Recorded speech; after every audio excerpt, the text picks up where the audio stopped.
Path way اختیار کیا اور اپنے آپ کو بچانے کی کوشش کی.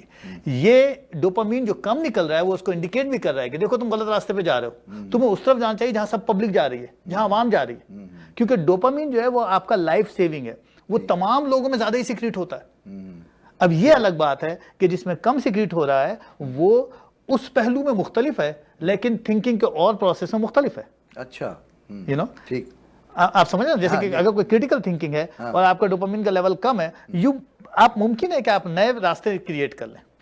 یہ ایک اس کا نیورولوجیکل ایک اسٹرکچر ہے جس کو ہم آگے اور ڈسکس کر لیں گے کچھ اور موضوعات کے ساتھ. یعنی آپ یہ کہنا چاہ رہے ہیں کہ جو اوسط اذہان یا اوسط سے نیچلے ذہن ہیں, نچلے درجے کے ذہن ہیں, وہ زیادہ تر پیروکار اور کارکن, زیادہ تر پیروکار, اس لیے کہ ان کا جو ایک مخصوص قسم کا نیورو ٹرانسمیٹر ہے وہ ایک بلک کی شکل میں اور ایک بہت ہی سرپلس اس کا ریلیز ہوتا ہے. وہ خود کم سوچتے ہیں اور کوئی اگر سوچنے والا نظر آتا ہے تو اس کے پیچھے دوڑ جاتے ہیں, بلائنڈ فالوورز. بلائنڈ فالوورز ہوتے ہیں, اور وہی عقیدت مندی جو ہے وہ بعد میں اندھی عقیدت مندی میں تبدیل ہو جاتی ہے. اچھا, اس میں ایک پہلو اور تھوڑا سا میں اضافہ کرتا چلوں کہ سائیکالوجیکل تھیوری مختلف ہے. یعنی ہمارے جو فرائڈ ہیں وہ کچھ اور بات کرتے ہیں. فرائڈ پھر وہ اپنے ایگو کی بات کرتے ہیں. ان کی کتاب بھی آئی تھی ٹوٹم اینڈ ٹیبو, اور ان کی کتاب آئی تھی جو انالیسس آف ایگو کے حوالے سے, گروپ سائیکالوجی کے حوالے سے, اس میں انہوں نے ذکر کیا تھا اس بات کا. انہوں نے بتایا تھا کس طرح سے کہ انڈیویجول ایگو جو ہوتی ہے وہ کس طرح سے اپنے لیڈر کی ایگو کو فالو کر رہی ہوتی ہے اور کس طرح سے مرج کرتی ہے اور اس کے ایگو کے لحاظ سے ہی اپنی ریفلیکشن دیکھتی ہے. تو وہ انہوں نے ایک اور راستہ بتایا تھا, وہ ایک مختلف بات ہے. تو کئی تھیوریز ہیں, تو کہا جاتا ہے نا وہ سوچتے کہیں اور سے زیادہ تر, ان کے نظریات جو ہیں, ان کے نظریات زیادہ تر لبرل یعنی سیکس سے آتی ہیں, تو وہ معاملات دوسری طرف چلے جاتے ہیں. ٹھیک ہے. اچھا, زمانہ قدیم سے آج کے جدید عہد تک اگر ہم پیروکاروں کو دیکھیں تو ان کی ذہنیت میں کیا تبدیلی نظر آتی ہے اور یہ تبدیلی کیوں پیدا ہوتی رہی؟ مجھے لگتا ہے حسن بھائی ایک بہت بڑا چینج, یعنی اگر ہم بالکل ہی ہیومن ہسٹری میں چلے جائیں, یعنی اینشنٹ دور میں چلے جائیں, بلکہ ہم یوں کر لیں تھوڑا سا کہ ہومو سیپینس کی بات کر لیں, ہومو ایریکٹس کی بات کر لیں, یعنی ملین ایئرس پیچھے چلے جائیں جو بھی ہماری ایک انسانوں کی, اگر ہم ڈارون کی تھیوری کی بات کر لیں, اس رخ پہ چلے جائیں, تو ہمیں لگتا ہے کہ کوئی 60-70 ہزار سال پہلے تک تو ہومو سیپینس ویسے ہی تھے, ہومو ایریکٹس کے جو اس کے آف اسپرنگس تھے وہ ویسے ہی تھے جو اینیمل لائک اے چیمپینزیز تھے, مگر اس میں ایک بہت بڑا کوگنیٹو انقلاب آیا تقریباً 60,000 سال پہلے. اب وہ کیوں آیا, اسے کئی ایک فیکٹر ہو سکتے ہیں. وہ ممکن ہے انوائرمنٹل چینج آیا ہے, ممکن ہے پاپولیشن چینج آیا, ممکن ہے ان کے خلاف کچھ تھریٹننگ آئی, یا ممکن ہے مائگریشن فنومنا ہوا. ایک بہت بڑا چینج آیا جس میں ان کی کمپریہنشن بڑھی, جس میں ان کا لینگویج کریٹ ہوا, جس میں ان کی کوگنیشن کریٹ ہوئی, جس میں ان کا تھنکنگ پروسیس کریٹ ہوا, جس کی وجہ سے ان کے اندر کولیبریشن, ایک کوآپریشن کی, یعنی ایک اینیمل انسٹنکٹ سے وہ ایک ہیومن انسٹنکٹ کی طرف جو ٹرن آیا, وہ جو 60-70 ہزار سال پہلے جو ایک ایوولوشن آیا تھا, کوگنیٹو ایوولوشن, وہ ایک بہت بڑا چینج کا سبب بنا.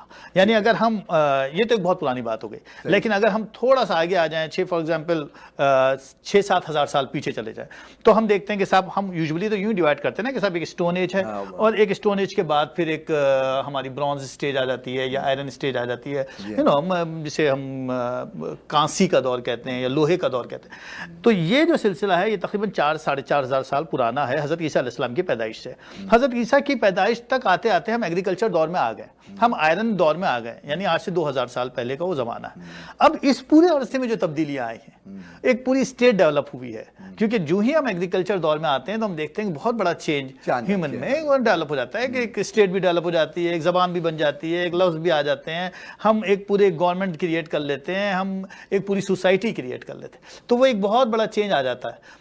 اب اس عرصے میں جو کوگنیٹو چیلنجز آئے, اس لحاظ سے جب آپ اسٹون ایج سے, برونز ایج سے, آئرن ایج سے ایگریکلچر دور میں آتے چلے گئے, تو جس طرح سے ایوولوشن ہوتی چلی گئی, یعنی جس طرح سے وہ ایک آج سے 60-70 ہزار سال پہلے ایک بہت بڑا کوگنیٹو چینج آیا تھا, اسی طرح سے انوائرمنٹ کے لحاظ سے چینج آتا چلا گیا. تو فالوورشپ بھی چینج ہوتی چلی گئی, یعنی کہیں بادشاہوں کے پیچھے آپ ہیں, کنگز کے پیچھے ہیں, یا امپیریئرس کے پیچھے ہیں, تو مذہبی حکایتوں کے پیچھے ہیں, تو ریچولس کے پیچھے ہیں. تو میرا خیال ہے کہ اس دور کے, یعنی آج سے اگر ہم 6-7 ہزار سال پیچھے چلے جائیں, اسٹون ایج کے آس پاس چلے جائیں, تو ہم کہہ سکتے ہیں کہ جو مذہبی تھیوری ہے وہاں پر ایک بہت بڑا رول اگنورنس کا تھا. انسانوں کو پتہ نہیں تھا کہ آسمان سے بارش کیسے ہوتی ہے اور زمین سے کھیت کس طرح اگ جاتی ہے, کون ہے جو ہماری رکھوالی کر رہا ہے. تو خدا کا کانسیپٹ آیا اور ایک مذہبی فلسفی ڈیولپ ہوئی. تو یوں ایک میں کہوں گا اگنورنس ورسز ناٹ نوئنگ کی وجہ سے وہ فلاسفی ڈیولپ ہوتی چلے گی. تو وہ ایک مذہبی ہے, پھر اسی طرح سماجی تھیوریز ہیں, پولیٹیکل تھیوریز ہیں, اور اسی طرح سے ایک چینج آتا چلا گیا. اور ایک جس کو ہم کہہ رہے ہیں نا کہ جو فالوورشپ ہے یا جو بلائنڈ فالوورشپ ہے, اس کے اندر ایک حتیٰ کہ وہ دور آ گیا بخول کیسے کہ I think therefore I am, یعنی ہم تھنک بن گئے. اچھا, فالوورز تو ہیں, کامن مین ہے, جسے کامن مین کہہ سکتے ہیں, کامن آدمی ہے. اور جیسے جیسے آبادی بڑھتی گئی, ہزاروں, لاکھوں, کروڑوں, اربوں تک آبادی پہنچی اور فالوورز ہی زیادہ رہے, اس میں سے شاید 1% ہوتا ہے جو لیڈر بنتا ہے, یا 1% سے بھی کم ہوتا ہوگا. تو ایک لیڈر اپنے آپ کو کیسے ان میں سے الگ نکالتا ہے اور سمجھتا ہے کہ میں لیڈر ہوں؟ کیا چیز ایک لیڈر میں ہوتی ہے جو راغب کرتی ہے؟ میرا خیال ہے اس میں تو بہت سارے فیکٹرز ہو سکتے ہیں. ایک تو ہیریڈیٹری فیکٹر ہی ہوتا ہے کہ ایک آدمی کی جو شکل بنتی ہے ایز اے لیڈر, اس کی نیچر کچھ نہ کچھ, اب نیچر کو آپ کسی بھی حوالے سے لے سکتے ہیں, مگر اس میں ایک ہیریڈیٹری کریکٹرز ہوتے ہیں. اس کی پرسنالٹی میں وہ کرائزما ہوتا ہے, اس میں وہ ایک کمیونیکیشن اسکل ہوتی ہے, اس میں وہ ایموشنل اسکل ہوتی ہے کہ وہ لوگوں کے ساتھ کمیونیکیٹ کر سکتا ہے. اس کے پاس کچھ نئے فلسفے ہوتے ہیں, کچھ نئی بات ضروری ہے, نئے آئیڈیاز, نئی بات, یہ بہت, وہ تو ریفارمرز ہوتے ہیں اپنے دور کے, وہ ظاہر ہے. اور پھر وہی چیز جو ہے ان کے فالوورز پیدا کرتی ہے, اور پھر میگنیٹک پرسنالٹی ہوتی ہے ان کی. ٹھیک ہے. تو اب فالوورز جب پیدا ہوتے ہیں تو فالوورز کے لیے کون سا لیڈر اچھی بات سوچتا ہے اور کون سا ہے جو اپنی کے پیچھے لگا لیتا ہے؟ تو یہ فالٹ لیڈر کا بھی تو ہے نا. بالکل بالکل بالکل بالکل بالکل, آپ صحیح فرما رہے ہیں. مگر یاسین بھائی آپ یہ بھی دیکھیے کہ بعض وقت یوں بھی ہوتا ہے کہ کچھ فالوورز جو ہوتے ہیں, کچھ لیڈرز ایسے ہوتے ہیں جنہیں دیکھ کر ہم سمجھتے ہیں کہ ایک بہت بڑا چینج آنے والا ہے, لیکن اس کے آفٹر ایفیکٹس ان لانگ وے مختلف آتے ہیں. فار ایگزامپل آپ دیکھیے کہ 1917 میں ہمارا رشین ریولوشن آیا, ٹھیک ہے, ساری دنیا ولادیمیر لینن کے پیچھے تھی, لیکن اس کے بعد پھر کیا ہوا, اسٹالن آئے, ان سے بڑا فیسسٹ, ان سے بڑا کوئی شخص ایسا نظر نہیں آتا ہے ہمیں رشین ہسٹری میں ایون, کہ کس طرح سے وہ کہاں گیا کمیونزم, وہ دور آئے. یا بالکل ایسی ہم 1779 کے وہ فرانس کے انقلاب میں چلتے ہیں. انقلاب آیا, کتنی بڑی ایک چینج تھا, کتنا بڑا ایک پورا رینیسانس آیا تھا, انڈیویجولیٹی کا کانسیپٹ آیا تھا, freedom of speech, freedom of thought وغیرہ وغیرہ, سارا یورپ جاگ رہا تھا. اس کے بعد کیا ہوا, نیپولن بوناپارٹ آ گئے. نیپولن بوناپارٹ تو وہ تو وہ شکل نہیں تھی, وہ خواب نہیں تھے جو دیکھے تھے. اچھا, اور تو چھوڑیے, یہ ہمارے ادھر پاکستان میں, مطلب یہ بات بہت ہی کنٹروورشل ہو جائے گی, بعض لوگوں کو لگے گی, لیکن محمد علی جناح صاحب نے جس پاکستان کا خواب دیکھا تھا, ہاں, یہ وہ پاکستان, یا ایران کا دیکھیے انقلاب, چلے ہم کنٹروورسی سے ادھر نکل جاتے ہیں. امام خمینی کا جب آیا تھا تو کمیونسٹ بڑے خوش تھے کہ رضا شاہ پہلوی چلے جائیں گے, اور صاحب دیکھے, اور امام خمینی نے انہی کو ہی کھینچ دیا تھا. اور بادشاہت جانے کے بعد جو ڈیموکریسی آئی بخول کیسے, اس میں کون آیا, اس میں خمینی آیا. بالکل. اچھا, ہوتا یہ ہے کہ بالکل, ہاں, بعض اوقات یہ بھی دیکھا گیا ہے کہ ہسٹری میں کہ ایک رہنما, ایک لیڈر جو ہے, جو فلسفہ لے کر چلتا ہے, جب وہ کامیابی کے قریب ہوتا ہے یا کامیابی اس کے قدم چومتی ہے, وہ غائب ہو جاتا ہے اور کوئی دوسرا آ کے وہاں قبضہ کر لیتا ہے نا. یہ ہوتا ہے. تو معاملات بگڑتے ادھر سے بھی ہیں اور معاملات بگڑتے کامن لوگوں کی طرف سے ہیں جو وہ ان کو فالو کرتے ہیں. اچھا, اب تک اگر ہم دیکھیں تو بڑی بڑی موٹی موٹی خاص آئیڈیالوجی جو ہے وہ کون سی دنیا میں آئیں جس نے اثرات چھوڑے؟ اب یہ تو دیکھیے یاسین بھائی, وہ تو ڈیپینڈ کرتا ہے کہ پولیٹیکل آئیڈیالوجیز میں چلے جائیں تو ہم کو وہ الگ الگ جو آپ سمجھتے ہیں کہ جس نے اثرات چھوڑے, وہ آئیڈیالوجی میں کچھ بات اگر آپ ہاں پولیٹیکل آئیڈیالوجیز ہیں تو ہمیں نظر آتی ہے نا. ڈیموکریسی کا تو ایک بہت بڑا ہم کو بیک گراؤنڈ بھی نظر آتا ہے نا, starting from the ancient time, like جو بات پلیٹو نے, بلکہ سقراط ڈیموکریسی کے حق میں تھے, پلیٹو البتہ اس کے اپوزٹ تھے کیونکہ سقراط, لیکن وہ پورا ہمیں سلسلہ نظر آتا ہے کہ وہی فلسفی بعد میں سارے یورپ میں اور آج تک نظر آتی ہے, جو اس کی اچھی شکل ہے جو ہمیں ویسٹ میں نظر آتی ہے, جو اس کی بری شکل ہے وہ ہمیں سیوڈو ڈیموکریسی کے فارم میں ہماری نظر آتی ہے, یا پھر سیکولرزم ہے, یا پھر ہم اپنے ادھر چلے جائیں اگر اقتصادیات میں تو کیپٹلزم ہے اور کمیونزم ہے. اور اگر ہم ان فلسفی کے اگینسٹ بات کرتے ہیں جب کہ صاحب یہ جو پولیٹیکل فلسفی آئی ہیں, ڈیموکریسی ہو یا کوئی بھی, اگر ہم دیکھتے ہیں کہ لوگوں کے لیے ایک بہرحال انڈائریکٹلی کنٹرولنگ سسٹم یہ تو ہمیں انارکزم نظر آتا ہے, تو انارکزم ہے. یا پاکستان میں جس کو کفر کہہ دیا گیا، سیکولرزم ہے، تو مختلف فلاسفیز ہیں. ریلیجن کے حوالے سے تو خیر پوری کی پوری ایک چیز ہم کو مونوتھیزم نظر آتا ہے، عیسائیت بھی ہے، موسیس بھی ہیں، اور پھر زoroastrianism بھی ہے، تو سارا ایرانی، اور پھر ہمیں ہندوازم بھی نظر آتا ہے، اور یہ تو بدھائزم بھی ہے. تو وہ پورا کا پورا ایک ریلیجیس اسپیکٹ بھی ہے، پولیٹیکل اسپیکٹ بھی ہے، اکنامیکل اسپیکٹ بھی ہے. تو ایک پورا ایک براڈ ہمیں ایک شکل نظر آتی ہے جس کی پیرل ویوز چل رہی ہیں، اور انسانی ذہن. اچھا، بعض اوقات ایسا ہوتا ہے کہ جس عہد میں جو لیڈر پیدا ہوا جی اور اس نے کوئی نئی بات کی ہاں تو وہ قتل کر دیا گیا. ہاں. اس دور میں مخالفت ہو گئی. اس دور میں ایسا لگتا تھا کہ اتنا پروپیگنڈا ہوتا تھا یا جو بھی چیزیں ہوتی تھیں، کیونکہ اس وقت تو اس طرح میڈیا وغیرہ نہیں تھا، لیکن جو بھی احساسات تھے اور جس طرح اس میں اس وقت یہ نظر آتا تھا کہ یہ بڑی غلط بات کر رہا ہے جی، یہ لوگوں کو گمراہ کر رہا ہے. قتل کر دیا جاتا تھا، زہر کا پیالہ پی لیا گیا. بہت سارے لیڈروں کے ساتھ یہی ہوا. لیکن پھر وہ 100 سال 200 سال 400 سال کے بعد وہ زندہ ہو گئے، اور ایسے زندہ ہوئے کہ پھر زندہ ہی زندہ ہیں. بالکل ٹھیک ہے نا. تو پھر اس وقت کے فالوورز میں جو اس کے وہ تھے، اور جو بعد میں اس کو پڑھ رہے ہیں، اس کو دیکھا نہیں ہے، صرف تاریخ کے ذریعے آگاہی ہوئی، تو ان فالوورز میں بھی کوئی فرق ہوتا ہے؟ بالکل. میرا خیال ہے کہ یہی ایک بڑے ذہن کی اور ایک بڑے لیڈر کی نشانی ہے، کیونکہ وہ بہرحال وہ اپنے دور کا نہیں ہوتا ہے، وہ آگے کے دور کا ہوتا ہے. اور پھر جو اس دور کے جو کانٹمپریری اس کے عہد کے جو لوگ ہیں، وہ اس کو کیچ نہیں کر پاتے ہیں. بالکل. لیکن اس کے اثرات پھر بعد میں نظر آتے ہیں، اور پھر جو فالوورز اس کو فالو کرتے ہیں کہ وہ سمجھتے ہیں کہ ہاں یہ آدمی، جیسے فار ایگزامپل مہاتما گاندھی کی بات کر لیں. مہاتما گاندھی کی نظر تو ہوگی نا، ایسا تو نہیں کہ وہ کوئی وہ بہت جہاندیدہ آدمی تھے. وہ جانتے تھے کہ ویتنام میں کیا ہو رہا ہے، وہ جانتے تھے کہ چائنا میں ماؤ زیڈونگ کیا کر رہے ہیں، وہ جانتے تھے وہ ولادمیر لینن کیا کر رہے ہیں. ان کے سامنے ساری وائلنٹ ریولوشن آ رہی تھی. بہت زیادہ جانتے تھے کہ قائد اعظم کیا کر رہے ہیں، محمد علی جناح کیا کر رہے ہیں. لیکن وہ آدمی وہیں بیٹھا ہوا نان وائلنس کی بات کر رہا ہے. یعنی اس نے بالکل ہی الٹا رخ اختیار کیا. یہ کتنا بڑا رسک ہے جو اس نے لیا ہے. حالانکہ اس سے ظاہر ہوتا ہے، اور آج وہی چیز ہندوستان کے فیور میں ثابت ہوئی کہ ہر دور کے الگ ایک شکل ہوتی ہے. میرا خیال ہے ایون ریولوشنری چینج کی بھی ایک الگ شکل ہوتی ہے. بالکل.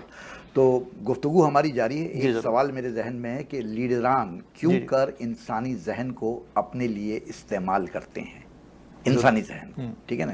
تو اس پر ہم گفتگو کریں گے. ایک بریک ٹائم ہے ہمارا. تو خواتین و حضرات، یہ دلچسپ گفتگو جاری ہے. فالوورز کی نفسیات، پیروکار، عقیدت مند، نظریاتی کارکن، سیاسی کارکن، ان سب پر ہم بات کر رہے ہیں. اور پھر ان کے درمیان جو ایک لیڈر کھڑا ہوتا ہے، چاہے وہ سماجی حوالے سے ہو، چاہے وہ سیاسی حوالے سے ہو، اور آگے چل کر جب انڈسٹری کا دور آئے گا تو اس پر بھی ہم بات کریں گے کہ وہ لوگ جو انڈسٹریلسٹ ہیں، صنعت کار ہیں، تاجر ہیں، وہ کس طرح انفلوئنس کرتے ہیں کیا ان کے بھی پیروکار ہوتے ہیں، یا اس سے زیادہ فوائد انسان کو حاصل ہوئے، یا نظریاتی سیاست سے، نظریاتی باتوں سے انسان کو زیادہ فائدہ حاصل ہوا. یہ ساری گفتگو ہماری چلے گی. ہم یہاں ایک بریک لے رہے ہیں. بریک کے بعد واپس آتے ہیں. ہمارے ساتھ رہیے.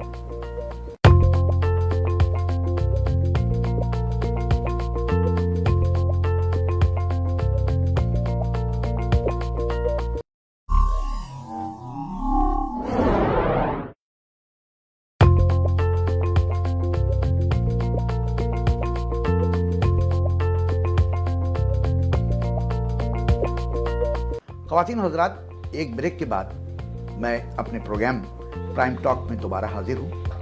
آج میرے مہمان ہیں بلند اقبال صاحب، بڑے مقبول اور ممتاز دانشور، ادیب، ناول نگار، افسانہ نگار، اور بڑی علمیت رکھتے ہیں. کتابیں تیزی سے پڑھ کر سمجھ لینا، میں نے جتنا بلند اقبال کو اس کینیڈا میں دیکھا ہے، بہت کم لوگوں کو دیکھا ہے. میں 20 سال سے تو میں ان کو یہاں سے جانتا ہوں. تو جیسے گرو ہوئی پہلی کتاب سے لے کے اب تک، تو مجھے بڑی خوشی ہوتی ہے آپ نے جس طرح اپنا سفر کیا ہے اور اپنے آپ کو آگے بڑھایا ہے. تو گفتگو آج ہماری ہو رہی ہے پیروکاروں کی نفسیات پر، اور اس حوالے سے میں نے بریک پہ جانے سے پہلے آپ سب کو بتایا تھا کہ میں ان سے یہ پوچھنا چاہ رہا ہوں کہ لیڈران کیوں کر انسانی ذہن کو استعمال کرتے ہیں.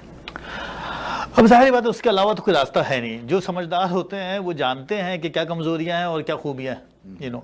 اور فالوورز جو ہیں وہ میسز ہیں. سچی بات تو یہ ہے کہ وہ میسز ہیں، اور میسز کا مطلب سلینگ ورڈ میں بہت سے مطلب نکلتے ہیں، کیونکہ وہ سوچتے نہیں ہیں. صحیح. کیونکہ وہ نالج نہیں رکھتے ہیں چیزوں کے بارے میں، کیونکہ ان کا کانشیس اتنا ڈیولپ نہیں ہوتا.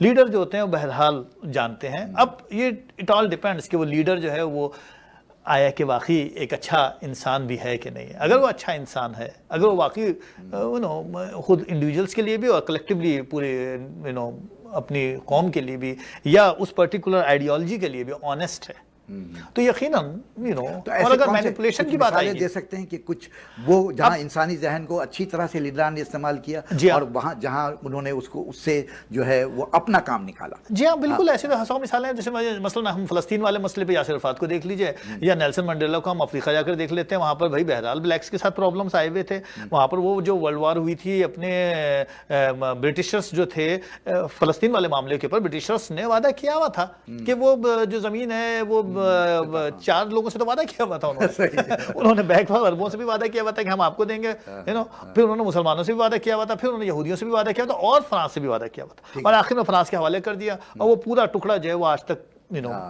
تو وہ ایک ڈسپیوٹ کا ریزن بنا. تو کہنے کا مطلب ہے کہ مگر اسی جگہ پر پھر ہم دیکھتے ہیں یاسر عرفات جیسا آدمی پیدا ہوتا ہے, اور پھر جو بھی اس کی جدوجہد وہ نظر آتی ہے, اور کس طرح سے وہ چیزیں ایک مخصوص رخ تک کو لے کے جاتا ہے. اب یا نیلسن منڈیلا پہ آ جاتے ہیں. نیلسن منڈیلا کی 27 سال جیل میں گزر گئے. اب بلیکس کے لیے ان کا جو رول ہے وہ سامنے آ جاتا ہے. تو کہنے کا مطلب یہ ہے کہ یہ تو وہ لیڈر ہیں جو جینون لیڈر, چاہے وہ کیوبا کے جنہوں نے اپنے لوگوں کو دھوکہ دیا ہے, ہاں کیوبا کے چیک گوانا ہے, وہ جینون لیڈر ہے, کیونکہ وہ دیکھ رہے تھے کہ کس طرح سے لاطینی ادھر امریکہ کے ان تمام علاقوں کے اندر کیسے یہ سرمایہ نظام پرابلمس کریٹ کر رہا ہے. تو وہ ایک کمیونسٹ انقلاب لانا چاہ رہے تھے, اور وہ آل اوور دا, لیکن بعد میں وہ بڑے مطلب خونریزی وغیرہ کی خونریزی بھی ہوئی, سب کچھ ہوا, سارے معاملات ہوئے, مگر بہرحال آدمی جینون تھے. مارے گئے اپنے اس پورے اس میں, کامیابی ہوئی ناکامی ہوئی وہ ایک الگ بات. مگر اگر آپ ہمارے خطے کی طرف آئیں تو بدقسمتی سے پرٹیکولرلی پاکستان میں اس معاملے میں بڑی بدنصیبی رہی ہے. ہمارا دامن بہت تار تار ہے, اور وہ ابھی تک ہے. وجہ اس کی کیا ہے؟ وجہ اس کی یہ ہے کہ شاید ہمارے یہاں وہ کھادی نہیں ہے جس کے اندر ایک کوئی ایسا جینون آدمی وہ خلقے سے پیدا ہو. اچھا, کہا یہ جاتا ہے کہ ہمیں اس بارے میں بات کرنے کا حق نہیں ہے کیونکہ ہم زمین چھوڑ کر بیٹھے ہوئے ہیں, اور میرا خیال ہے یہ بات بھی کلیئر ہو جانی چاہیے کہ زمین چھوڑنے کا مطلب جو ہے وہ بھی اب کئی معنی رکھتا ہے. صحیح. آپ کا اس بارے میں کیا خیال ہے؟ میں آپ سے پوچھنا چاہتا ہوں. نہیں, میں آج صرف آپ کے خیالات سن رہا ہوں, آج میں صرف آپ کے خیالات سن رہا ہوں, کیونکہ ہم جیسے لوگ جو ہیں وہ نیشنلزم کو اور ریلیجنزم کو ہم ان کو آئیڈیالوجی, ہم ان آئیڈیالوجیز کو آئیڈیالوجی کے فارم میں دیکھتے ہیں. ہم سمجھتے ہیں کہ وہ دور گزر گیا 18ویں 19ویں صدی کے یا پرانے دور کے, جب آدمی سن آف سوائل کہلاتا تھا. سن آف سوائل بھی اب وہ سن آف سوائل نہیں رہا, اب نہیں رہا, کیونکہ اب دور جو ہے وہ بدل گیا ہے. اب ہجرتیں اتنی ہو گئی ہیں, دنیا گلوبل ولیج بن گئی ہے, سب چیزیں جو ہے تو وہ بات دوسری ہے. اب اگر ہم دیکھ رہے ہیں, بلکہ میں کہتا ہوں کہ جو لوگ ڈسٹینس سے دیکھ رہے ہوتے ہیں, جن کا ان سے کچھ لینا دینا نہیں ہے, یعنی ہم بنائن قسم کے لوگ ہیں, ہماری کوئی لالچ نہیں ہے, لیکن ہماری بلانگنگ ہے, ہمارا ایک ایموشنل کنیکشن ہے, تو ہماری نظر ممکن ہے کہ سب سے زیادہ نان بایاس ہو. تو ہماری نظر میں بات یہ ہے, کم از کم میں ہماری مطلب میں آپ کے یہاں پر آباد لوگ جو ہیں, کہ اس ملک کے اندر جو لیڈران آئے وہ انفارچونیٹلی سیلفش تھے. یہی چیز اگر ہم دوسرے خطے میں دیکھیں, مطلب جو ترقی یافتہ ممالک ہیں ان کو چھوڑ کر اگر ہم دوسری طرف جائیں, فار ایسٹ چلے جائیں, ہم عرب دنیا میں چلے جائیں, اور ہم ایک مثال آپ نے فلسطین کی دی تھی اس میں سے, تو یا پھر ہم یہ جیسے فلپین ہیں, یہ دوسرے اور جو وہاں ممالک ہیں, نیپال کے معاملات آپ کے سامنے ہیں, تو وہاں کیا اچھے لیڈر, بڑے لیڈر پیدا ہوئے جنہوں نے اپنے لیے ان کے لیے کام کیا؟ براڈ اسپیکٹرم میں اگر آپ دیکھیں آسین بھائی, تو میرا خیال ہے کہ انڈر ڈیولپ اور جو ڈیولپڈ کنٹریز ہیں نا, ان کی پالیٹکس کے ڈفرینسز ہیں. اچھا, کیا ان کی اکنامیکل ڈفرینسز ہیں. جی, اس کی وجہ کیا ہے؟ اس کی وجہ شاید یہ ہے کہ پچھلے کچھ دہائیوں سے اب وہ عنوانات بدل گئے ہیں. جو پولیٹیکل پہلے ایک لیڈر کا کانسیپٹ تھا کہ صاحب یہ لینڈ ایریا ہے اور یہاں یہ پولیٹیکل لیڈر ہے اور یوں قوم کا تصور ہے, یہ سب دور گزر گئے. اب چونکہ ہم دیکھتے ہیں مالیاتی ادارے ہیں جو حکومت کر رہے ہوتے ہیں, ہم یہ کہہ سکتے ہیں کہ پوسٹ کولونیل جو دنیا ہے وہ بالکل مختلف ہے. اب انڈائریکٹ رول کا سسٹم ہے. اب ہمارا ایکوائرڈ, ہمارا لیڈر آپ پر حکومت کرے گا, کیونکہ اب ہم حکومت نہیں کر سکتے کیونکہ ہم کولونیل دور سے آگے نکل گئے, لیکن ہم حکومت تو کریں گے ہی. اب حکومت کس طرح کریں گے؟ یا تو ہم اقتصادی طور پہ حکومت کریں گے کہ ہمارا مالیاتی ادارہ آپ کو کنٹرول کرے گا, جیسے کہ پاکستان میں IMF کنٹرول کر رہا ہے, اور بہت سارے دنیا کے بہت سارے ہم کالونی ہے ان کی. تو یہ دنیا میں انڈر ڈیولپ کنٹریز کو اسی طرح کنٹرول کیا جاتا ہے, لیکن جینون لیڈر اس وقت پیدا ہوتا ہے جو اس پرابلم سے, اس کرائسس سے نکال لے. ٹھیک ہے. جو ان مشکلات کو سمجھے، مگر اس میں بھی وہ اسمارٹ لیڈر ہوتا ہے جو سمجھے کہ نکالنے کا طریقہ وہ نہیں ہے جو 18ویں 19ویں صدی میں ہوتا تھا. ہاں بالکل. وہ رش مینٹیلٹی آپ ڈیولپ کر رہے ہیں، وہ ان کی اگنورنس سے آپ فائدہ اٹھا رہے ہیں، وہ آپ اپنے ایک سیلف جو آپ کا امیج ہے گریٹ مین سنڈروم جو آپ کو ہے آپ اس کا فائدہ اٹھا رہے ہیں، جو نارسسزم آپ کے دماغ میں بھرا ہوا ہے، اور پھر آگے کچھ ہیں پیچھے کچھ ہیں، سامنے کچھ بات کرتے ہیں دائیں بائیں کچھ اور گیم کھیلتے ہیں. یہ جو بےہودیہ ہے نا، اس کی وجہ سے نہ صرف پورا اسٹرکچر ڈیمیج ہو جاتا ہے بلکہ اوورآل ایک عام آدمی کے ٹرسٹ کو بھی اور ویسے پوری قوم کو عام آدمی بہت متاثر ہوتا ہے. اچھا کبھی تاریخ میں کوئی ایسا موقع بھی آپ کو نظر آتا ہے جہاں فاشسٹ کسی حکمران نے یا لیڈر نے کوئی اچھا کام کیا ہو اپنے فاشزم کے ذریعے؟ دیکھیں نہیں ہے، بڑی اچھی بات ہے کیونکہ یہ تو فوراً لگ جاتا ہے نا. اب وہ جب لیڈر جہاں کھڑا ہے اب اس کی کیا مطلب نیت کا اچھا ہے، چاہتا ہے کچھ کرنا، لیکن وہ جمہوریت اور وہ مطلب اس رواج جو بڑے ملکوں کے رواج ہیں اس کے تحت وہ اپنی جگہ پر جو عوام اس کے ساتھ ہے ان کے لیے کچھ نہیں کر پا رہا، کیونکہ وہاں اور طاقتیں قوتیں بھی جو ہیں جو مزاحمت کر رہی ہیں. تو اس وقت اگر وہ فاشزم اختیار کرتا ہے، وہ جو ہے اپنی طاقت کو کسی اور طریقے سے استعمال کرتا ہے، تو کیا وہ عوام کے فائدے کے لیے کبھی کہیں گئی؟ آپ دور کیوں جاتے ہیں؟ آپ سعودی عرب کی مثال لے لیجیے. اس کے بارے میں بڑی کانفلکٹ ہے، بڑی کنٹروورسی ہے کہ اس وقت جو صاحب حکومت فرما رہے ہیں وہاں پہ، انہوں نے سعودی عرب کو یہ شکل بدل دی. کبھی بھی نہیں سوچا ہوگا مسلمانوں نے، عام مسلمان نے، کہ سعودی عرب میں یہ چینج آنے والا ہے. لیکن اس کے کیا اکنامیکل پرابلمز ہیں، اس کی کیا پولیٹیکل ایشوز ہیں، وہ کن جگہوں میں پھنسا ہوا ہے. وہ ہے تو بہرحال مطلب کوئی ڈیموکریٹک حکومت تو نہیں ہے وہاں پہ، مگر اس کو پتا ہے کہ اگر وہ ڈیسیشن جو وہ لے رہا ہے اگر وہ ڈیموکریسی کے اندر لیتا تو شاید وہ نہیں ہوتا، کیونکہ اس کے اپنی عوام کا بھی اس کو پتا ہے.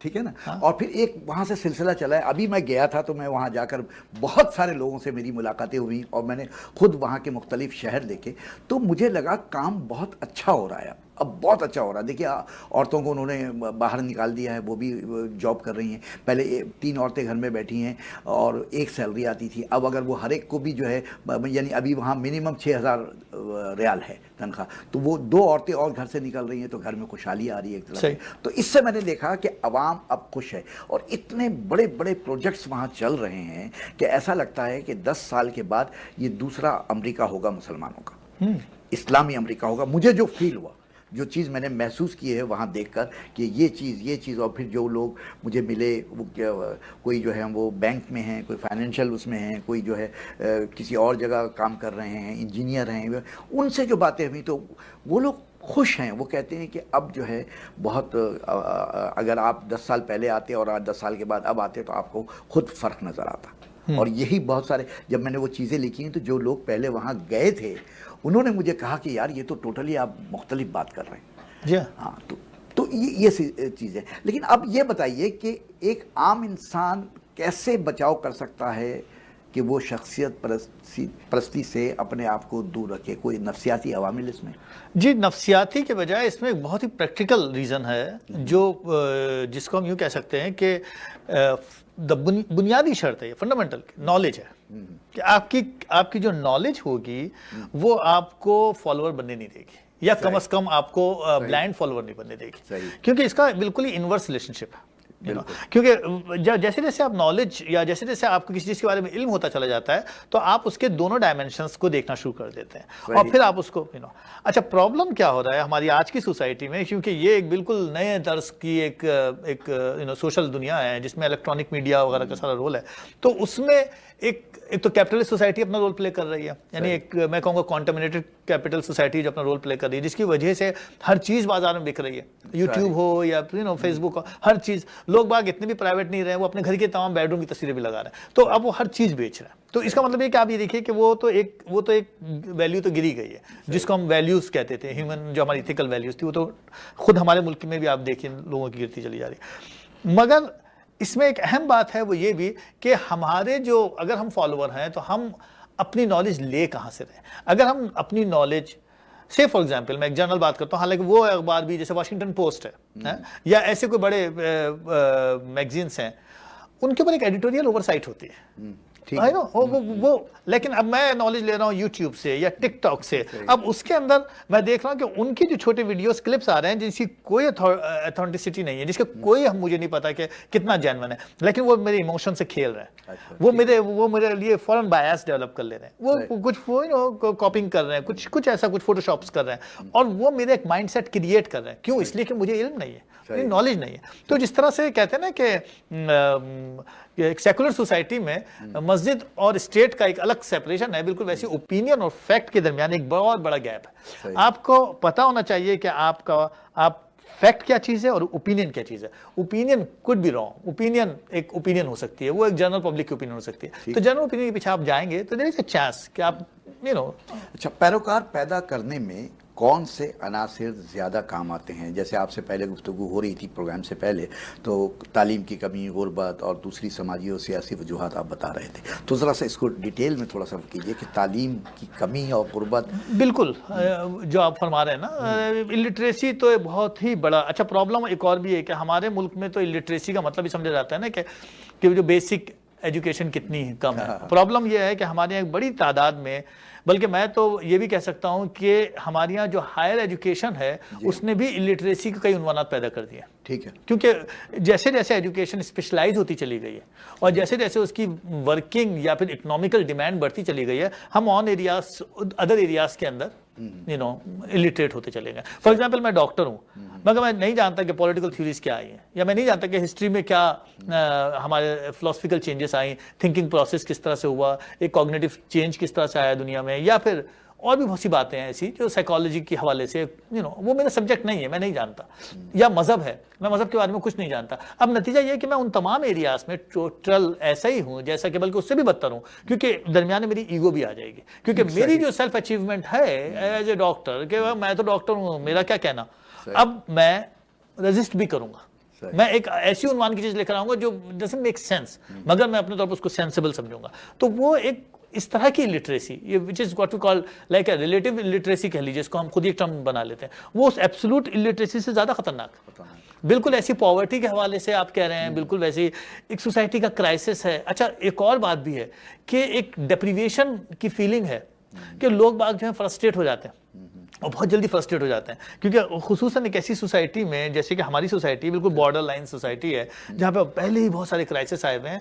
With in a few years ہم کسی بھی شخص سے جلدی فرسٹریٹ ہو جاتے ہیں, اور ہمیں جیسے کوئی نئے عنوانات ملتے ہیں, نئے وعدے ملتے ہیں, نئے عہد و پیمان ملتے ہیں, اس کے پیچھے چل نکلتے ہیں. بالکل, ہر 10 سال بعد ہم نیا لیڈر ڈھونڈ لیتے ہیں, نئی امیدیں باندھ لیتے ہیں. اور زیادہ تر وہی میرا خیال ہے بھوک اور غربت کے پیچھے ہیں, اور وہ سمجھتے اس لیے پیچھے بھاگتے ہیں اس لیے کہ تعلیم کی کمی ہے. بالکل بالکل. اچھا, تو اب اگر میں آپ سے یہ پوچھوں کہ وہ کون سے لیڈران ہیں جنہوں نے اپنی مقبولیت اور کرشماتی شخصیت کو استعمال کر کے عوام کی بہتری کے لیے کام کیا, دوسرے لفظوں میں آپ کن لیڈران سے اب تک متاثر ہوئے؟ اس سوال کا جواب میں آپ سے لوں گا, لیکن اس سے پہلے ایک بریک پر جانا ہے. تو خواتین و حضرات, یہ دلچسپ اور معلوماتی گفتگو جاری ہے. آپ نے دیکھا کہ بلند اقبال صاحب کس طرح اس کا احاطہ کر رہے ہیں, ہر رخ سے اس پر بات کی جا رہی ہے. تو یہ گفتگو جاری ہے. آگے ہم اگلے حصے میں کچھ پاکستان پر بھی خصوصی توجہ دے کر کچھ باتیں اس حوالے پاکستان کے حوالے سے بھی ہم کریں گے. تو ہمارے ساتھ رہیے, آتے ہیں ایک بریک کے بعد.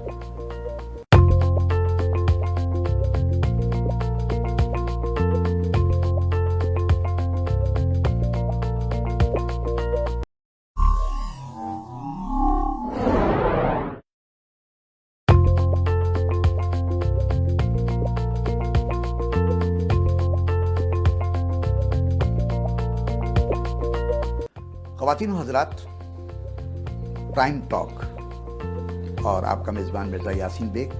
آج ہم ایک بہت اہم ٹاپک پر گفتگو کر رہے ہیں, اور میرے ساتھ شریک گفتگو ہیں ڈاکٹر بلند اقبال صاحب, جنہوں نے بہت اہم ٹاپک باتیں بتائی ہیں اس ٹاپک پر کہ پیروکار کی نفسیات اور ذہنیت کیا ہوتی ہے, اور پیروکار کیسے شخصیت پرستی کی طرف مائل ہو جاتا ہے, اسے نکالا کیسے جا سکتا ہے, اور جب شخصیت پرستی پیدا ہوتی ہے تو وہ ایک لیڈر کو جو پہلے کچھ اور سوچتا رہا ہے وہ اپنی اس میں جو ہے شخصیت میں کھو جاتا ہے, اور اپنے آپ کو بہت بلند اور بالا سمجھ کر پھر وہ فیصلے کرنے لگتا ہے جو شاید اس نے جب وہ لیڈر نہ بنا ہو تو اس وقت اس نے نہ سوچا ہو.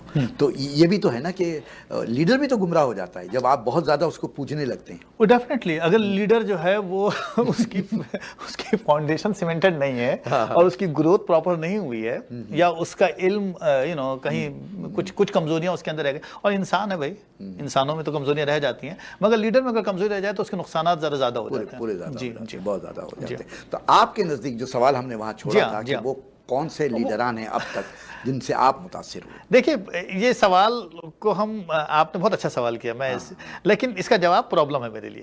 کیوں؟ اس لیے کہ میرا اپنا انداز جو سوچنے کا ہے وہ ہے تھوڑا سا, میں کریٹیکل ذہن کا آدمی ہوں, تو مجھے ہر دور کا وہ تھنکر جس کے اگینسٹ کوئی نیو فلسفی ڈیولپ ہوئی ہے وہ مجھے اٹریکٹ کرتا ہے. تو بتائیے, یہ عجیب پرابلم ہے میرے ساتھ. فار ایگزامپل اگر میں ریلیجن کے حوالے سے بات کرتا ہوں تو اب ریلیجن میں اگر میں اینشینٹ ریلیجن کی پرانی روایتوں کی بات کرتے کرتے اچانک موسیس کو دیکھتا ہوں تو موسیٰ علیہ السلام میرے ہیرو بن جاتے ہیں. لیکن جیسے ہی عیسیٰ علیہ السلام آتے ہیں اور وہ موسیس کے اندر کچھ چینج لے کر آ جاتے ہیں, ہے نا, تو میرے لیے عیسیٰ پھر عیسیٰ علیہ السلام گزرتے ہیں, محمد صلی اللہ علیہ وسلم آتے ہیں, وہ ایک نئی تھنکنگ دیتے ہیں, ایک نئی بات کرتے ہیں, تو میرے لیے پھر وہ ایک اپریسیشن کا ریزن بن جاتے ہیں. تو ہر دور کا ایک نیا جو بالکل ایسی, جیسے فار ایگزامپل اگر ہم فلسفی کی دنیا میں چلے جاتے ہیں, اب میں کہاں تو میں سقراط کے پیچھے کھڑا ہوں, سڈنلی میرے سامنے پلیٹو آتے ہیں تو میں بولتا ہوں یار یہ تو پلیٹو نے ایک الگ ہی بات کر دی, ایک الگ طرح کی فلسفی دی. پھر جناب وہاں ان کے ساتھ شاگرد آتے ہیں ارسطوٹل, وہ ان کو چیلنج کرتے ہیں, میری بات اور ہو جاتی ہے. اب میرے لیے پلیٹو پیچھے ہٹ جاتا ہے, اب ارسطو میرا ہیرو بن جاتا ہے, پھر میں آگے نکل جاتا ہوں. تو میرے لیے ہر دور میں اب آگے نکل کے کہاں پہنچے آپ وہ بتائیے مجھے. سچی بات تو یہ ہے کہ میں مطمئن نہیں ہوں, مگر میں فرائڈ کے کانسیپٹ سے متاثر ہوں کیونکہ انہوں نے چیلنج کیا مذہب کے سارے کانسیپٹس کو. ٹھیک ہے, میں نیتشے سے متاثر ہوں کیونکہ انہوں نے چیلنج کیا ساری فلسفی کو, حتیٰ کہ ارسطو سقراط کو بھی انہوں نے کر دیا. ٹھیک ہے, نیتشے نے مذہبی اخلاقیات کو چیلنج کر دیا کہ یار بات ہم ایتھیزم کی کر رہے ہیں اور اخلاقیات ہم مذہب کی لے کے آ رہے ہیں, ڈسریگارڈ اٹ. اور ایک نئی اخلاقیات ماسٹر اور جو ایک ایتھکس ہے وہ رکھ دی انہوں نے سامنے لا کے. بالکل ایسے ہی میں جب ایڈم اسمتھ کو دیکھتا ہوں تو مجھے فوراً اس کے بعد مارکس نظر آتے ہیں, تو میں مارکس کی طرف لیکن پھر مارکس کے اوپر جب اینٹونیو گرامچی کرتے ہیں تنقید تو میرے وہ ہیرو بن جاتے ہیں. میں کہتا ہوں یہ ہے وہ آدمی جو میرا ہے, جو کمیونزم کے اوپر, پوسٹ کمیونزم کے اوپر جو آدمی کہہ رہا ہے کہ there is a problem with you guys, تو مجھے ہر وہ دوسرا آدمی, ہر وہ آدمی جو چیلنجنگ ہو, جو پرانے خیال کو چیلنج کرے, وہ میرے لیے اٹریکشن کا سبب بن جاتا ہے. فار ایگزامپل اگر میں دیکھتا ہوں کہ پیٹریارچل موومنٹ آ رہی ہے, پوری کی پوری عورتوں کے اوپر ایک ظلم ہے, ایک مسائل آئے ہوئے ہیں, پھر میں سڈنلی دیکھتا ہوں فیمنزم آ جاتا ہے. اب میں دیکھتا ہوں کہ یار یہ پیٹریارچل موومنٹ ہے, ہم دیکھتے ہیں کہ اس کو ہم کنیکٹ کرتے ہیں سارا مذہب سے, کہ مذہب میں جو ہے وہ مردوں کی بالادستی دکھائی گئی ہے, مرد جو ہے وہ کنٹرولنگ ہے. پھر سڈنلی میرے سامنے وہ آ جاتی ہیں الزبتھ اسٹینٹن, وہ کہتی ہیں یہ رکھی وومنس بائبل, تمہاری جو بائبل ہے وہ مردوں کی ہے, یہ ہے وہ بائبل جو عورتوں کی ہے. اب وہ عورت میرے لیے اٹریکشن کے سبب بن جاتی ہے. کیوں؟ اس لیے نہیں کہ میں کرسچینٹی سے انکار کر رہا ہوں, کیونکہ وہاں پر کرٹک آ گئی. اب یہ جو نئے سوچنے کے پہلو ہیں, میں سمجھتا ہوں کہ ایز اے تھنکنگ اس طرح یہ تھوڑا کر کے آپ نے سب اپنے اندر ہاں, تو یہ کوگنیشن ڈیولپ کہیں کسی جگہ پر مذاہب کی کوئی خوبی آپ کو نظر آتی ہے؟ مذاہب کی خوبی میرا خیال ہے کہ ایک مخصوص ایرا تک تو ہم اس کو کاؤنٹ کر سکتے ہیں, مگر آج کے دور میں مذاہب جو ہے اس کی ویلیو اس طرح کی رہی نہیں ہے, وہ جو اس کی ہونی چاہیے. آج کے دور میں مذہب کا کیا کردار ہونا چاہیے؟ کوئی کردار ہونا چاہیے یا مذہب کلچرل پارٹ تو ٹھیک ہے, culture part like kind of like ایک مخصوص قسم کے جو کلچر ایکٹیویٹیز ہیں اس کے لحاظ سے اچھا ہے, کیونکہ وہ کوہیسنس ڈیولپ کرتا ہے, کیونکہ وہ ایک فیملی بانڈنگ ڈیولپ کرتا ہے. یا اگر فرض کریں کہ شادی کا کانسیپٹ ہے, اگر شادی کا کانسیپٹ ہے اور اگر لوگ کپل کی فارم میں رہ رہے ہیں تو اس میں مذہب ایک طرح کا ایک مقدس رشتہ پیدا کر دیتا ہے, وہ اچھا ہے. ٹھیک ہے, تو کیونکہ شادی خود ایک کلچرل ایونٹ ہے, تو کہنے کا مطلب یہ کہ کلچرل پارٹ مجھے اٹریکٹ کرتا ہے, مگر جو بلیف پارٹ ہے یا جو اس کی فلسفی ہے اس پر میری ریزرویشن ہے, بالکل ویسے ہی جیسے کہ بلیف پارٹ میں کچھ حصہ, بہت سارے حصوں کو نکال کر ٹھیک ہے وہ اچھے نہیں ہیں, درست نہیں ہیں, لگتا ہے ایسا, تو کچھ پارٹ ایسے ہیں جہاں سے کچھ روحانیت ٹائپ کی کوئی چیز انسان لے کر اپنے آپ کو ایک وہ کر سکتا ہو, دیکھیے مطمئن کر سکتا ہو, سیٹسفائی کر سکتا ہو اپنے آپ کو. ہاں, اگر آپ اس کانشسنس کو اگر آپ فیک کانشسنس کہنا چاہ رہے ہیں, اگر آپ بہت ہی جینونلی اور بالکل کلیئرلی بات کرنا چاہ رہے ہیں, تو دیکھیے فیک کانشسنس سے اگر آپ کی سیٹسفیکشن ہوتی ہے تو 100 بسم اللہ لیجیے, میں نے 100 بسم اللہ کا لفظ استعمال کر لیا, ٹھیک ہے, تاکہ کور اپ ہو جائے. لیکن اگر آپ ریئل ورلڈ میں رہتے ہیں اور آپ سمجھتے ہیں کہ نہیں صاحب مجھے فیک کانشسنس نہیں چاہیے, ریئلٹی ہی چاہیے, تو پھر بہتر ہے کہ مجھے اس سے نہ تو اطمینان ہوگا اور نہ ہی میں میٹا فزکس کو اور نہ ہی اس اوشین فیلنگ کو میں تنہائی ایکسیپٹ کا جو کروں گا. کانسیپٹ آ جاتا ہے کہ انسان تنہا ہو گیا وہاں، تو وہاں کیا مذہب کام نہیں آتا، خدا کا نام کام نہیں آتا؟ وہ بالکل ایسے ہی کام آتا ہے جیسے کہ اگر آپ سمجھتے ہیں کہ آپ کے فلاں بھائی کام آ جائیں گے لیکن این وقت پہ وہ کام نہیں آتا یا فلاں کریڈٹ کارڈ کام آئے گا لیکن جیسے آپ کریڈٹ کارڈ ڈالتے ہیں اور اس میں سے کچھ بھی نہیں نکلتا. اگر آپ اس عرصے تک خوش رہنا چاہتے ہیں تو پھر سو بسم اللہ. خوش رہے. اچھا، تو اب ذرا سا بات کرتے ہیں تھوڑا خاص پاکستان کے حوالے سے، کہ جو پاکستان کی سیاسی پارٹیاں اب تک 70 سال میں ہمارے سامنے آئی ہیں، کیا وہ سیاسی پارٹیوں کی تاریخ پر پورا اترتی ہیں؟ ہرگز نہیں اترتی ہے. وہ سیاسی پارٹیاں ہیں ہی نہیں. اچھا، اگر کیا ہیں وہ سیاسی پارٹیاں اگر وہ ڈیموکریسی کے اوپر ہے تو ڈیموکریسی پارٹی نہیں، اس لیے کہ اس میں لیگیسی فیملی پوری ڈائنیسٹی نظر آتی ہے، ناٹ لیگیسی ڈائنیسٹی نظر آتی ہے. تو فیملی ڈائنیسٹی کے اندر ڈیموکریسی کا کانسیپٹ ہی نہیں ہے تو وہ وہاں پر جب پولیٹیکل پارٹی میں الیکشنز نہیں ہوتے ہیں. پولیٹیکل پارٹی کے کچھ ایجنڈاز ہوتے ہیں، کچھ نظریات ہوتے ہیں. کسی بھی پولیٹیکل پارٹی کا کوئی نظریہ ہی نہیں ہے پاکستان میں. آپ کوئی بھی مسلم لیگ ہو، پیپلز پارٹی ہو، یا انصاف کی ابھی آج کل عمران خان کی پارٹی ہو، انصاف وغیرہ، ان تمام پارٹیز کی کوئی آئیڈیالوجی نہیں ہے. کوئی آئیڈیالوجی نہیں. کیا یہ لوگ کس لیے آ رہے ہیں؟ رولنگ کلاس ہے یہ اصل میں صرف اور صرف رول کرنا چاہتے ہیں، کیونکہ یہ اصل میں پاور گیم ہے کہ پاور میرے پاس آ جائے، پاور گیم کا حصہ اور میرے پاس پیسے آ جائیں. جی ہاں، یہی دو چیزیں ہیں. جی ہاں، تو انہوں نے اڈاپٹ کیا ہے اس پورے ایک کریکٹر کو جس کو آپ اور عوام ہر دفعہ جو ہے ایک لیڈر 10 سال 15 سال کے بعد بدل کے پھر آتی ہے کہ امید لے کر کے شاید اب ہمارے لیے کچھ ہو جائے. یہ بیسیکلی اولیگارچی ہے جو ہماری پریکٹس ہو رہی ہے. ہماری ڈیموکریسی تو نہیں پریکٹس ہو رہی ہے نا. ہمارے یہاں تو ایک پرٹیکولر گروپ ہے لوگوں کا جو ایرسٹوکریٹس کا، جو پولیٹیکل لیڈر کی فارم میں، یعنی کیونکہ فیڈرلسٹ ہیں تو انہوں نے پولیٹیکل لیڈر بن کے کیپچر کر لیا ہے طاقت کو ود دی ہیلپ. پھر یہ جو پیروکار ہیں، ان کے پیچھے چلنے والے ہیں، چاہے سیاسی کارکن بھی کہہ لیں آپ، تو ان کو ان کے مسائل سے نکالنے کے لیے، پاکستان کے حوالے سے میں بات کر رہا ہوں، کوئی آپ کے ذہن میں حل ہے کہ کیا کیا جائے؟ ایجوکیشن، تعلیم. دیکھیں پتہ ہے جس وقت عمران خان آئے تھے نا تو میں اس ایک آدمی کے صرف ایک چیز کے پیچھے میرے لیے ایک تھوڑا سا سافٹ رویہ تھا. وہ یہ تھا کہ اس آدمی نے دنیا دیکھی ہوئی ہے تو یہ کوئی بنڈل نہیں مارے گا، یہ جینون ہوگا کم از کم کچھ لہجے میں، خصوصاً ایجوکیشن کے حوالے سے. کیونکہ جب اس نے ایک جملہ کہا تھا تو میں آپ سے سچ کہہ رہا ہوں، حالانکہ میں عمران خان وغیرہ کے بہت جلدی میرا وہ سب ٹوٹ گیا، بہت جلدی، مطلب ود ان فیو منتھس میں سمجھ میں آ گیا کہ نہیں یار یہاں کچھ بھی نہیں رکھا ہوا، یہ خالی ڈھول ہے. پرابلم کیا ہوا جب انہوں نے کہا نا ایجوکیشن، کیونکہ میں خود سمجھتا ہوں کہ ایجوکیشن ہی ہے جو ہمیں سب کچھ نواز سکتی ہے. ہماری عوام کا مسئلہ اس وقت سب سے بڑا اویئرنیس کا. لیکن وہاں تو لیڈران کبھی آتے ہی نہیں ہیں کہ قوم کو جو ہے تعلیم دی جائے. جی ہاں، وہ جان بوجھ کے اگنور کرنا چاہتے ہیں. ہاں، ایجوکیشن بنا دیے گئے جو پرائمری اسکول. انہوں نے کہا تھا کہ ہم اپنے اسکول کو، اپنے مدرسوں کو چینج کر دیں گے، ہم ان کو باہر کی دنیا کے کریکولم کے قریب لے آئیں گے. اور وہ آسان تھا، اس کے لیے بجٹ نہیں ضروری تھا، اس کے لیے پیسہ ضروری نہیں تھا. اس کے لیے تو اگر یہ باہر کے ملکوں کے ہم جیسے لوگوں سے بھی کہتے تو ہم رات دن کام کرتے بالکل اور کنیکٹ کر دیتے اس کو. اور ایک زمانے میں جب الطاف حسین صاحب بہت پاپولر ہوئے تھے اس وقت میں ان کے پاس گیا تھا، میری ان سے بہت ملاقاتیں رہی اس دور میں، کیونکہ صحافی تھا تو صحافی کے حوالے سے، اور پھر میں تھوڑا سا ان سے متاثر بھی تھا ابتدا میں. لیکن میرا بھی بہت جلدی جو ہے نا وہ سارا سب ختم ہو گیا. ہاں ختم ہو گیا.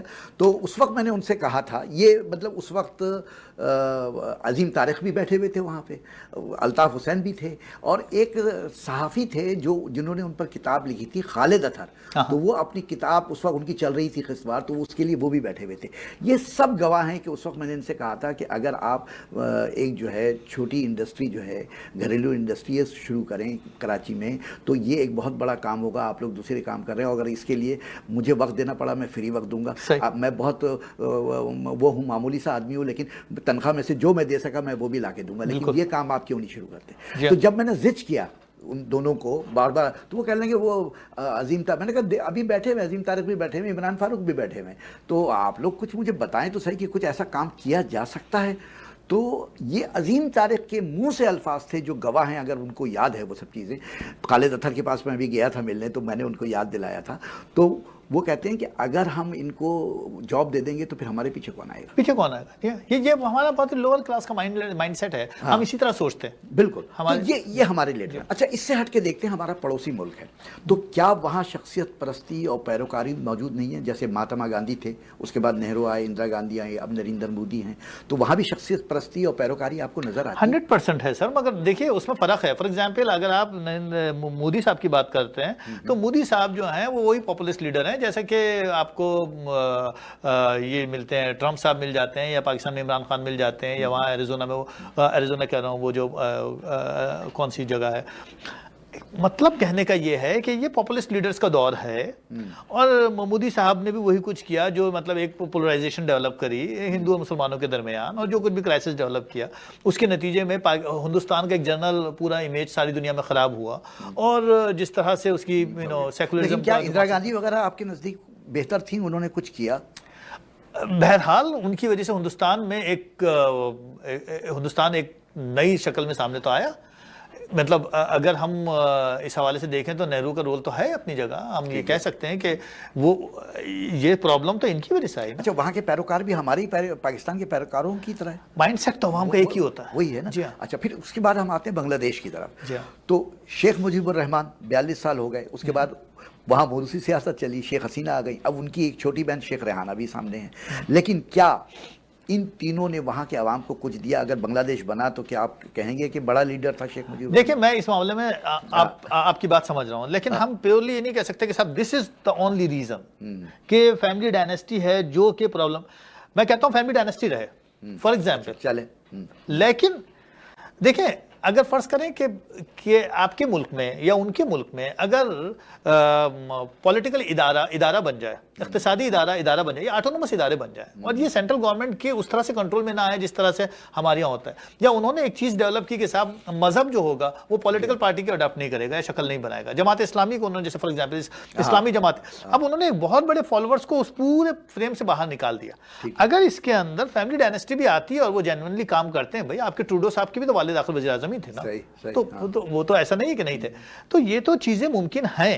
اگر میں فرض کریں لکھنے لگا ہوں اور میرے والد شاعر تھے تو اب اس میں میرے جینیٹکس میں آ گئی ایک چیز. لیکن اگر میں غیر معیاری کام کروں، اگر میں بقول کیسے اپنے والد کے لیے شرمندگی کا سبب بن جاؤں، تو پھر پرابلم ہے، پھر ڈائنیسٹی پرابلم بن جاتی ہے. تو میں اس ڈائنیسٹی کی بات نہیں کر رہا ہوں، میں کہہ رہا ہوں کہ یہ لڑکا ہے جیسے فار ایگزامپل بھٹو صاحب کا جو، میں ابھی ادھر ہی آ رہا ہوں. اگر یہ جینوئن لڑکا ہے، اگر وہاں سے کچھ چیزیں ایسی نظر آتی ہیں، ٹھیک ہے.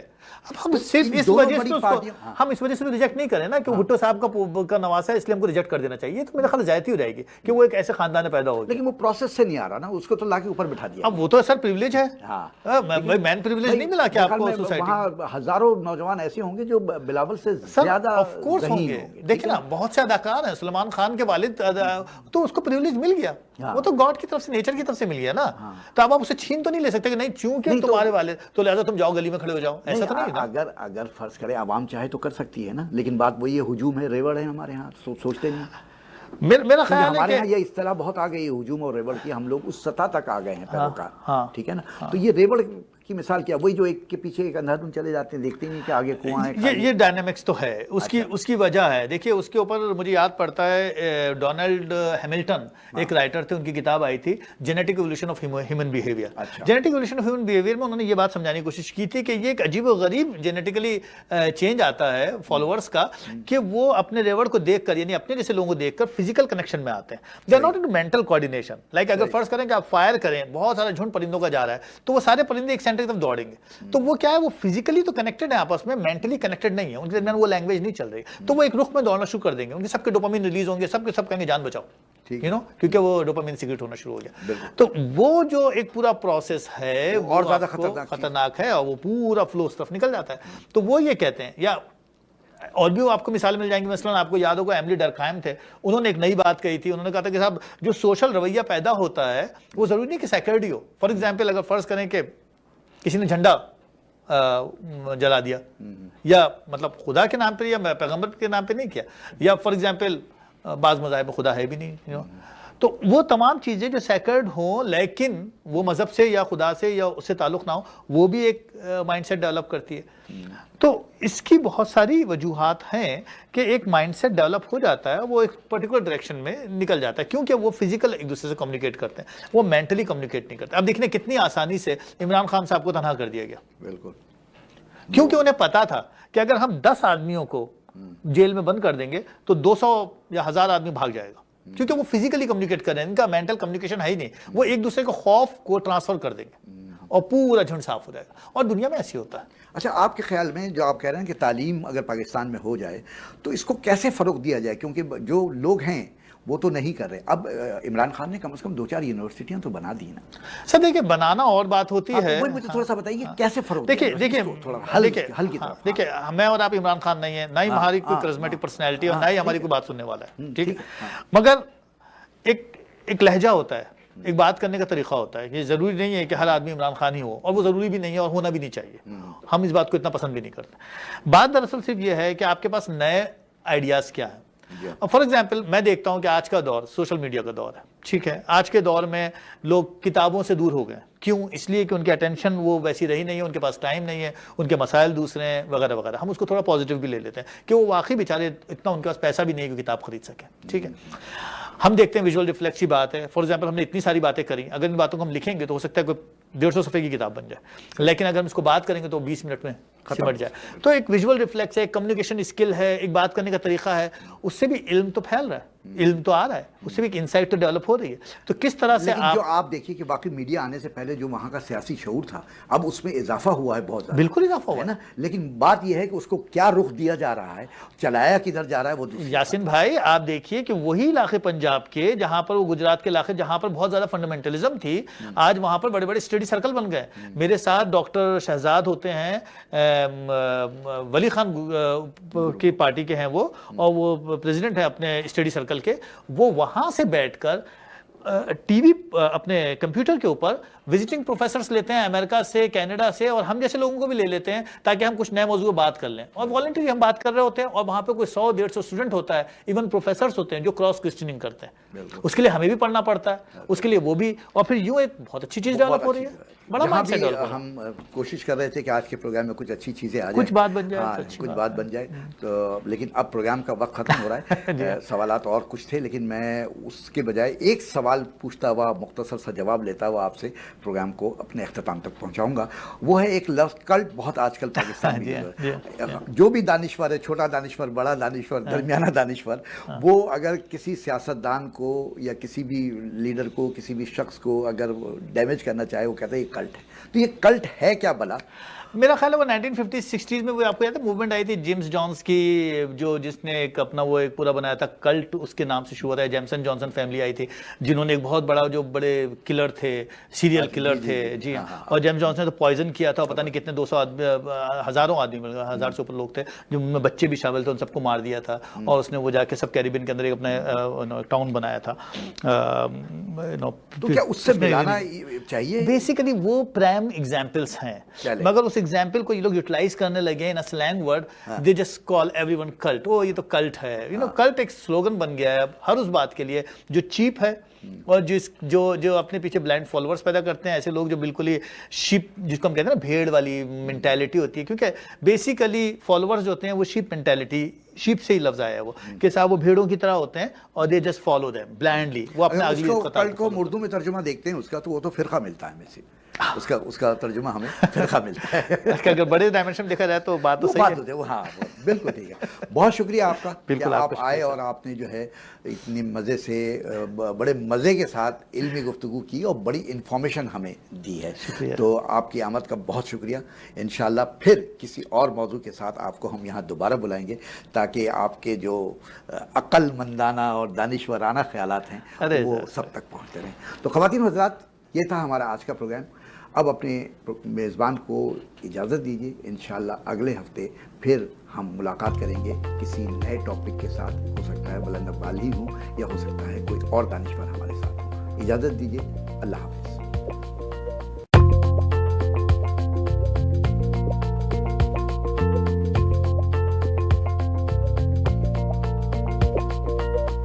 HK Movers, home, offices, apartments and delivery, big or small, we move it all. HK Movers. Local and long distance, we also ship cars, Keller transport and moving services. For service with a smile, give us a call.